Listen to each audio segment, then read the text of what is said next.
do have the very first presidential debate of the four that will be held this fall. With that comes the opportunity to have viewership worldwide in the neighborhood of just millions and millions of people.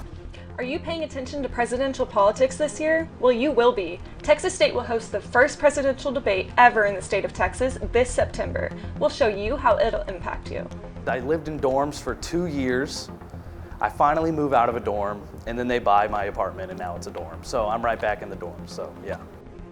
The university recently bought 2 private apartment complexes. That means another choice for on-campus housing, but that also means a lot of questions. More students, more places for us to live, but the same number of parking spaces.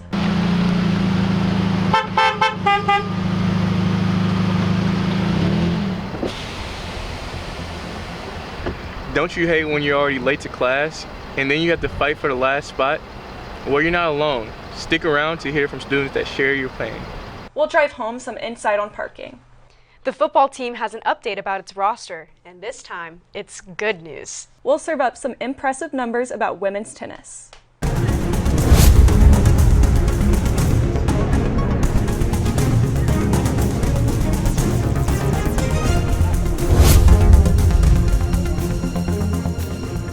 Hello and welcome to Bobcat Update. I'm Marissa Nunez. And I'm Cadence McKenna. This is our first episode of the spring semester, and we're so glad you could join us. The 2024 presidential campaign is underway. Every 4 years, that means 3 presidential debates and a 4th between the vice presidential candidates. A presidential debate has never been held in the state of Texas until now. Put the date in your calendar, Monday, September 16th. Reporter on TuTh and videographer CJ Okiki talked with Texas State's Associate Vice President for Institutional Effectiveness about the debate.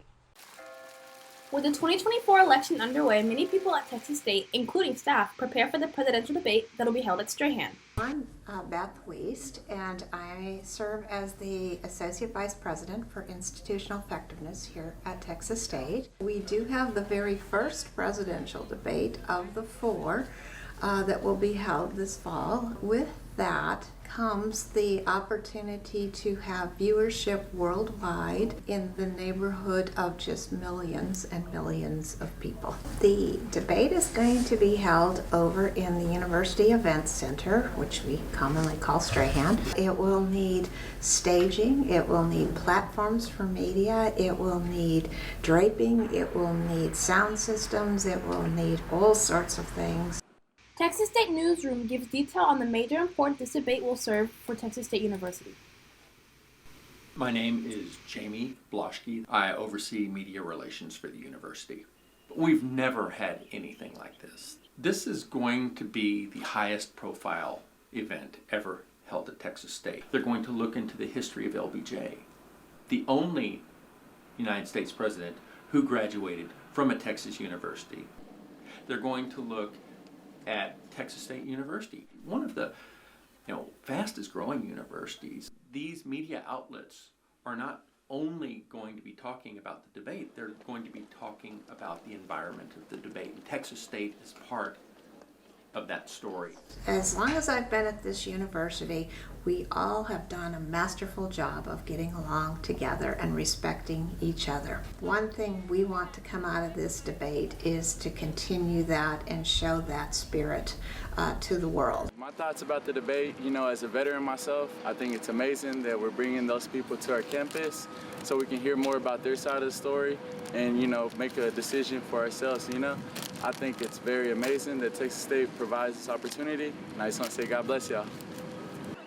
For Bobcat Update, I'm Antwi reporting with videographer CJ Okiki. Primary elections were held at the beginning of the month, Super Tuesday, March 5th. 15 states voted that day, including Texas. Hays County had a voters turnout of 19%, according to the University Star. That was in line with expected turnout, but a lot less than 29% in 2020. In Hays County, Joe Biden won the Democratic primary with 86%, and Donald Trump won the Republican primary with 71%. Last month, Texas State students chose a new student body president and vice president.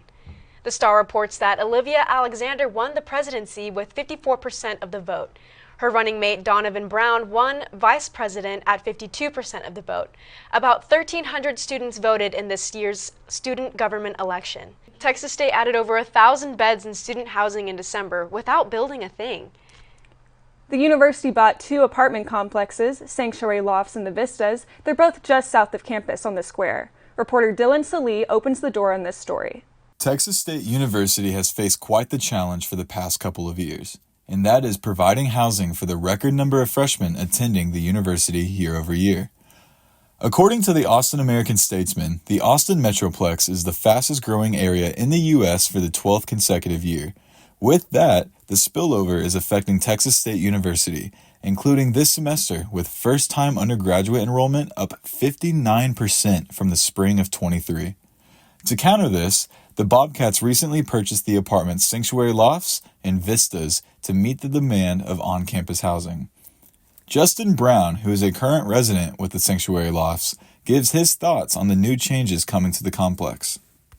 Well, I completely understand why they bought this apartment and Vistas, because they're so close to campus, and it makes sense to buy it. I mean, 3 straight years with record enrollment at Texas State University, a lot of kids here, so I understand it's better to put them here than in a hotel like they did years prior. I kind of am shocked. I lived in dorms for 2 years. I finally move out of a dorm, and then they buy my apartment, and now it's a dorm. So I'm right back in the dorm, so yeah. Current resident and upperclassman Michael Williams explains why he is leaving the complex due to the changes of ownership. It's the whole RA thing. Like I signed my leases, having them say completely nothing about RAs or residential assistants or whatnot, and I don't want to have to go through the whole situations of them trying to do room checks and oh, you can't have like alcohol or you can't have whatever like substances you want in your own room, even though I signed my lease. Texas State also plans to add 2 more dormitory halls on campus within the next 2 years. For Bobcat Update, I'm Dylan Salee. And that's not the only new campus housing for students. In fact, those apartments are just 2 of 5 housing options that we didn't have before. Hilltop housing is supposed to be ready this fall, according to reporting in the University Star. Hilltop will actually be 2 dorm buildings, Alameda and Cibolo Halls. They'll house just over 1,000 beds. You can see those rising at the South LBJ entrance to campus, across from the bus stop. And James Street housing will open a year later. It'll be next to the Supple Science Building towards the west end of campus. And we aren't the only place adding new student housing. The Austin American-Statesman reports that UT Austin is about to add 800 beds in fall of 2027. The new dorm will go where Whitus Court Residence Hall stands now. Whitus only has about 200 beds. So more students and more housing. Guess what that means? More parking? We wish. Reporter Trey Graves and videographer Juan Ibarra found out that there are empty parking spaces. It's just most students can't use them. Over the past 3 years, Texas State University has been seeing a skyrocketing increase in their attendance. With more attendance comes more need for parking around campus for students to get to class. I feel like they should paint the lines a lot better. People don't really know how to park, so if people don't park properly because they can't see the lines, it makes it really hard, especially like on the edge back there. The lines are very faint, so whenever parking, people would park like right in the middle, and then there's just, people don't know how to park. I feel like everything's just too clustered and crammed in. And students are just fighting to find a spot to make it in class because everyone's just struggling with the same thing. At the end of the day, we're all trying to make it on time. But what do you do when the number of people exceed the number of space available? We asked students for their thoughts on the ongoing problem. The pay for a parking pass, I feel like it's just too much for, especially how much we're paying already for tuition. A lot of us produce creative and innovative media work in our classes and on our own. Well, now there's a place where we can enter that work to compete with other students, and it's free. Reporter Cambry Wilson and videographer Lake Woodard have your ticket to the Student Media Arts Exhibition.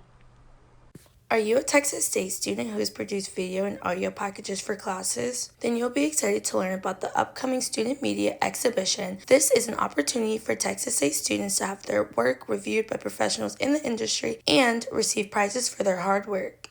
If you have made a podcast, news package, or any type of media content for a class, feel free to submit it, as you never know, you might just win the whole thing. We spoke with Dr. Yoo-Jong Kim, a professional with the School of Journalism and Mass Communications at Texas State, and she is the person responsible for putting together this event. We wanted to learn what inspired her to create this event for her students. I found we don't have any platform for showcasing our students' work. So I said, okay, we need some platform for showing off and then just demonstrating, showcasing some students' work. So I've been doing, just trying to make this happen for 2 years. And then finally, I got really good colleagues. And then this is a great opportunity for students to make connection with some real people from industry. When I joined this Texas State, I had some vision. So, I want to make this, our electronic media program live. And when I joined this Texas State, we had a club before, but it was not active. So I think it's great, if we create this kind of platform, so students learn some more, experience and get some experience, and then they will get better jobs. So I think that's our school's goal. So I want to contribute this. The deadline for submissions is March 22nd, but may be subject to change, so be sure to get your submissions in before it's too late. For more information on the event and what the 7 categories are, visit sjmc.txst.edu/student-media-art-exhibition.smtx.html or scan the QR code to be taken straight to the website. Reporting for Bobcat Update, this is Cambry Wilson. I hope somebody I know wins something in that exhibition. I just think it's cool that we can enter our work in something like that. Hey, while we're on the topic of competition, did you hear about Bobcats football? I did. Texas State announced another new quarterback. Hopefully this one will stick. We have some exciting news from Bobcat tennis. Speaking of teams, we see how Bobcats are working together to help keep the river clean. Plus, so we will provide the education to people so that they understand before we start writing tickets. We'll pop open what you need to know about a new Kanban coming to San Marcos Parks.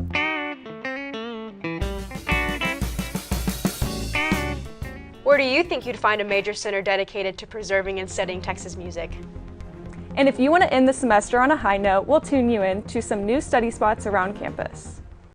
Prescription drug pricing points to corporate Freedom of the press is about your right to know. and Clark sheer athleticism. It's about your right to be informed. Today, there are real threats to press freedom Reaching residential areas. and your right to know about the world around us. We must protect our right to know, no matter what kind of news is important to you.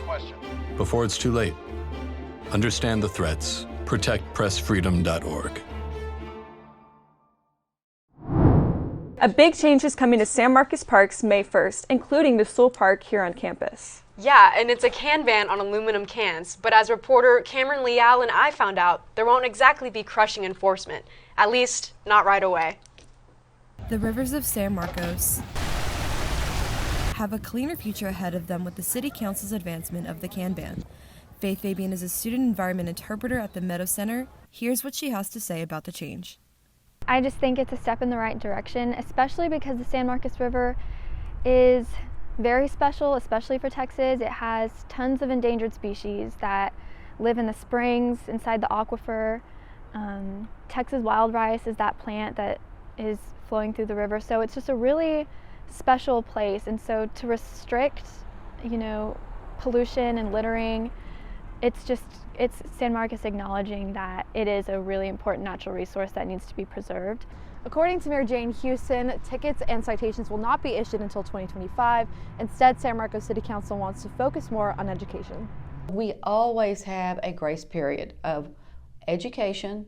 We are in an educational city, so we will provide the education to people so that they understand before we start writing tickets. Mayor Jane Houston said the City Council Communications Department is working to inform residents and visitors with social media and signage.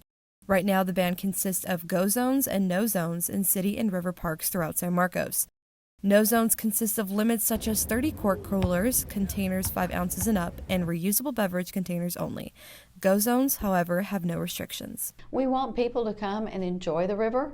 We just want your help in helping us keep it clean and nice for when you return and for others that will come behind you. Be on the lookout for more updates on the Kanban. I'm Cameron Leal with Bobcat Update. Hey Marissa, have you noticed how clean the river looks recently? You know, I have noticed, and San Marcos just had its 39th annual Great River Texas Cleanup this month. Reporter Julian Hernandez and videographer Hannah Norton take us along.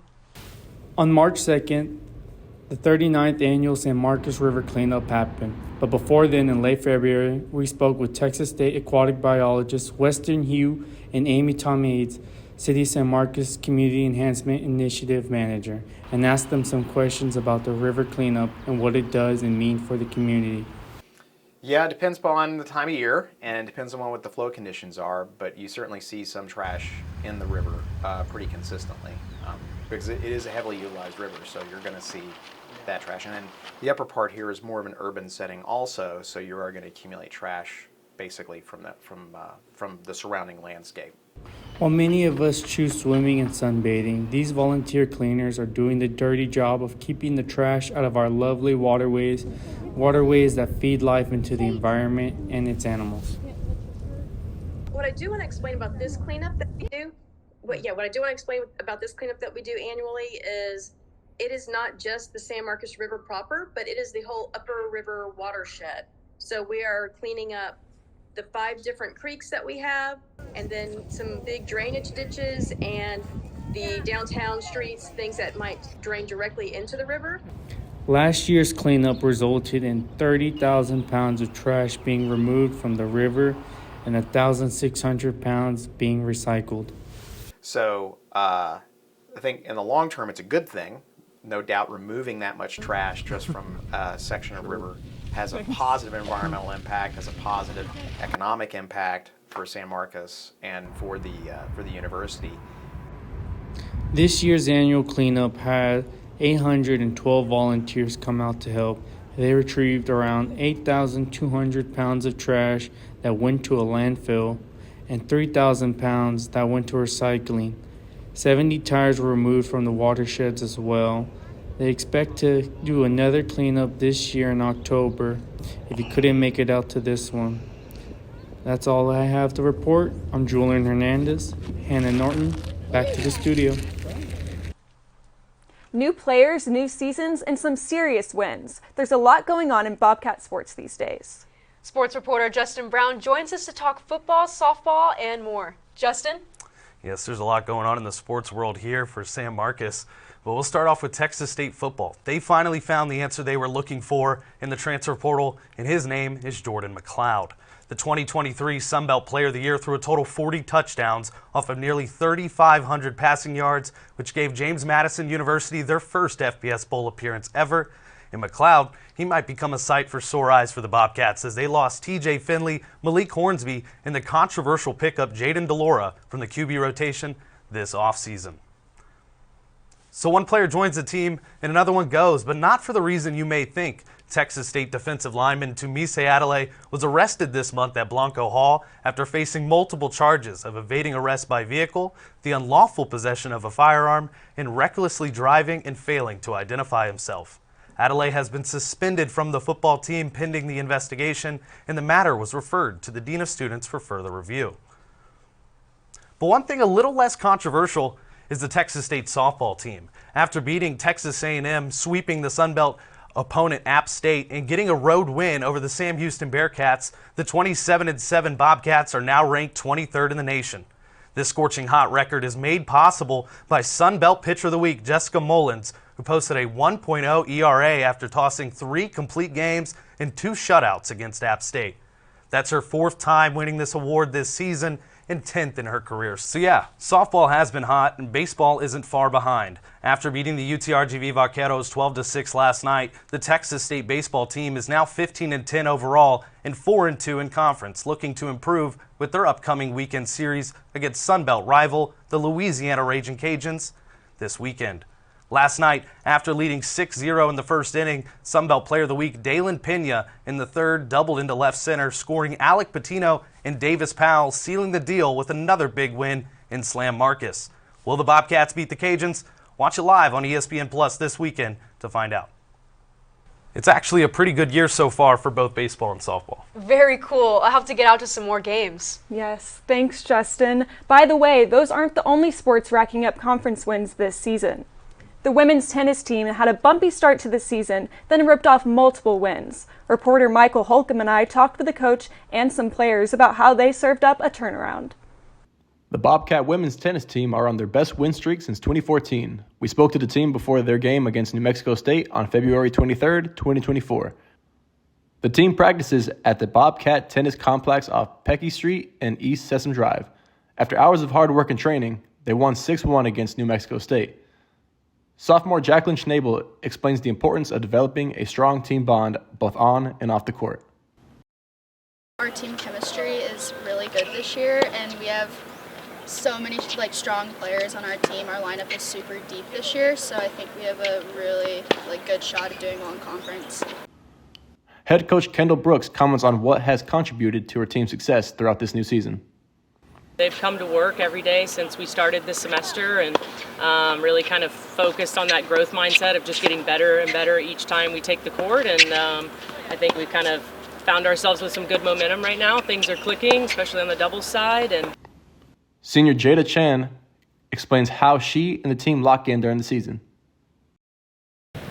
We try and kind of play our game and not really focus too much on the other team and just play the way that we're coached to and supposed to play. Their next game is against the University of Texas Rio Grande Valley at 10 a.m. on March 2nd, 2024. To purchase tickets, you can visit the Texas State Athletics ticket office or call 512-245-2272. For Bobcat Update, I'm Michael Holcomb, working with Cadence McKenna. So where might you find the Center for Texas Music History? Well, appropriately, it's inside Brazos Hall on Wood Street, right here on campus. Reporter Bailey Green and videographer Bobby Segovia thumbed through some of the music in this important collection. We are outside of Brazos Hall at the Texas State University campus. This may look like every other building to you, but to Dr. Jason Mellard, it is so much more.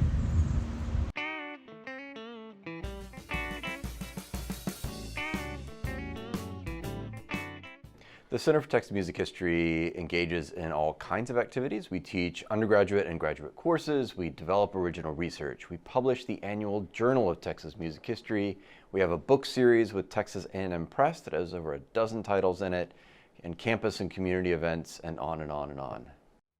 According to their website, the Center for Texas Music History is focused on the preservation and study of Southwestern music history. They aim to emphasize, celebrate, and understand how Texas music reflects the rich history and cultural diversity of the Southwest through music.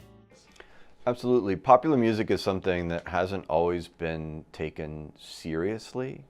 And yet for most of us, and I think especially those who are going through college, we have this recognition that so much of the selves that we become, popular music is one of the ways that we find that.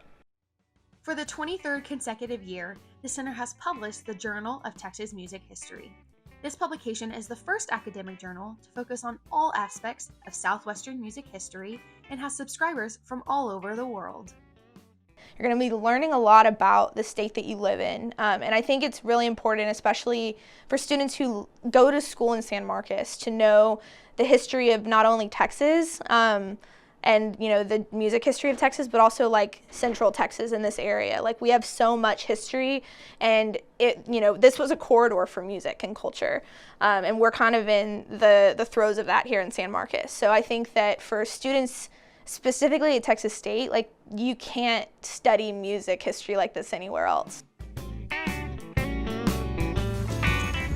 This is a legacy absolutely worthy of being studied and remembered. If you are interested in the Center for Texas Music History, please check out their website for more information. With Bobcat Update, I'm Bailey Green in collaboration with Bobby Segovia. I'll bet there are some good tunes in that collection to study to. You know, I bet you're right. Hey, do you have a favorite study spot on campus? I do. It's Alcalc Floor 3. That is a good one. Reporter Carlene Oda and videographer Nicholas Rodriguez scouted out some other favorite study spots. I'm Carlene, and I'm outside of Alcalc Library, the most well-known information resource at Texas State, trying to find out where students like to study on campus. Texas State's large campus allows for students to discover their favorite places to study or relax. The most popular one is Alcalc Library, which has 7 floors dedicated to meeting students' needs. But what if I told you that the best study spot can be found just a few minutes away and in plain sight. We talked with some students about their favorite places and why they recommend them. So I normally go to the library to study, but if I'm really relaxed and just need something to do, then I'll do my homework here. It's just relaxing. It's really hot outside right now, so it's nice to get some shade and be able to just swing around and just hang out and recuperate by myself before I go to class. It's just more relaxing. Just like childhood memories of being able to swing and just relax. Like you can hear the birds singing, you can just feel the wind blowing on your face, and it's just nice to just sit down somewhere comfy other than like some piece of concrete or just a chair. So that's nice. The tech spot on the second floor of ASB South provides tents and computers, a few meeting rooms, and a print kiosk. Psychology senior Jordan Miller discovered the tech spot by accident 3 months into her semester, and now it's one of her favorites. It's a lot closer to where my classes are held compared to Alkek, which I would usually go over there. I always get food at the den and then plop down here, and then it's just a lot quicker for me, and I feel like it's a lot less crowded as Alkek. It definitely feels a lot more private. I know there will be room somewhere near a computer, and I like that they also have the printer in here too. So. I recommend the 4th floor of the library. There's actually a resource up there called The Study. Alkek's 7th floor is also a great study spot for me because it does also have more of a collaborative space. Taylor Murphy as well if you want that outdoorsy study spot because of that little corridor they have there with the fountains. A Texas State student could know of all the study spaces on campus, but still not know what works best for them until they try it out.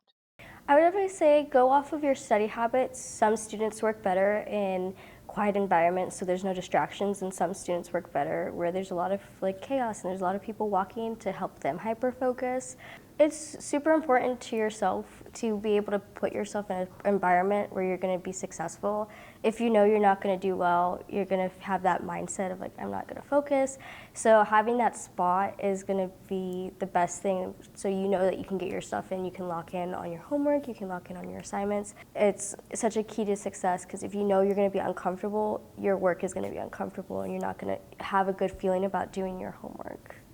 So it's pretty important. For Bobcat Update, I'm Carlene Ota.